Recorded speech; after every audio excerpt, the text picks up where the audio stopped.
नमस्कार दोस्तों, मैं हूं आपका दोस्त विमल कुमार छाजेड़, एडवोकेट, पूर्व संचालक अभियोजन।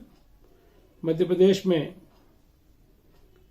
जो नई पेंशन वाले 4,60,000 जो हमारे कर्मचारी भाई हैं जो नई पेंशन का लाभ ले रहे हैं, उनको अब पेंशन नियमों में संशोधन किया गया है।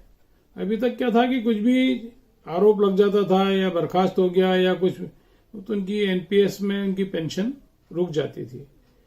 नौकरी के इस्तीफा देने के बाद अब या दंड पर भी सजा, दंड की यदि मिला है तो भी पूरी जो जमा राशि है वो पूरी मिलेगी।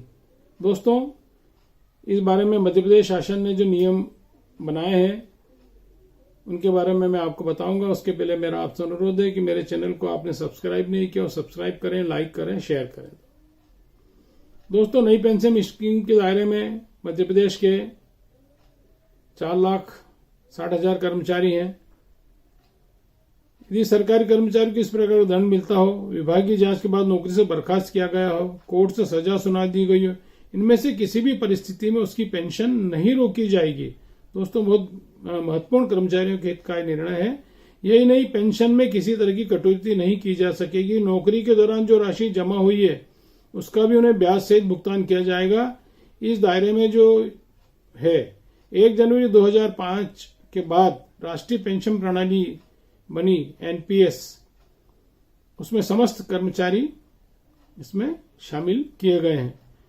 ओल्ड पेंशन स्कीम जो थी वो 31 दिसंबर 2004 के पहले जो नौकरी में आने वाले थे उनके लिए थी।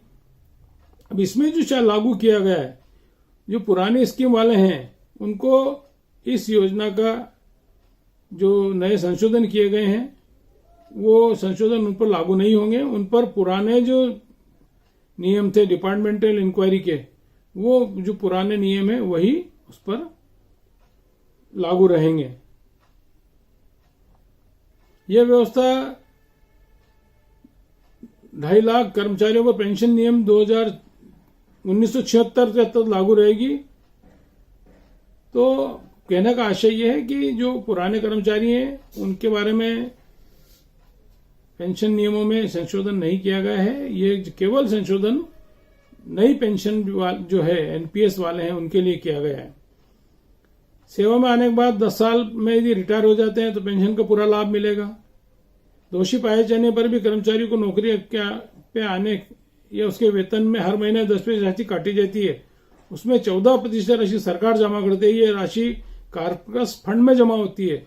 यह यदि कर्मचारी का वेतन 50,000 रुपए और उसके सरकार मिलाकर 12,000 रुपए में कटौती करती है, साल भर में वह जमा राशि लगभग 1.44 लाख रुपए, 10 साल पूरा आने पर 20 लाख रुपए होती है। नौकरी छोड़ता था तो कॉर्पस फंड से उसमें उसको कम राशि मिलती थी। तो अब यहां पर इस योजना को लागू करने की जरूरत क्यों पड़ी? दोस्तों, प्रदेश में पेंशन रिकॉर्ड से जुड़े अभी लगभग 20,000 से अधिक मामले पेंडिंग हैं। किसी अधिकारी की नाराजगी हो जाती थी तो विभागीय जांच शुरू कर दी जाती थी। गंभीर आरोप में मुकदमा दायर कर दिया जाता था। तो 30-35 साल की सेवा पूरी होने पर भी उसे पेंशन का लाभ नहीं मिल पाता था। उसके मामले का निराकरण होने तक सेवानिवृत्त होने कर्मचारी और उसका परिवार बहुत परेशान होता था। नई व्यवस्था इसी कारण बनाई गई है कि यदि इस तरह की कोई भी परिस्थिति निर्मित होती है तो उसके परिवार को उसका खमियाजा नहीं भुगतना पड़े। तो ये नियम मध्य प्रदेश सरकार ने बनाए हैं। निश्चित रूप से जो एनपीएस वाले जो कर्मचारी हैं उनको इसका लाभ मिलेगा। नमस्कार।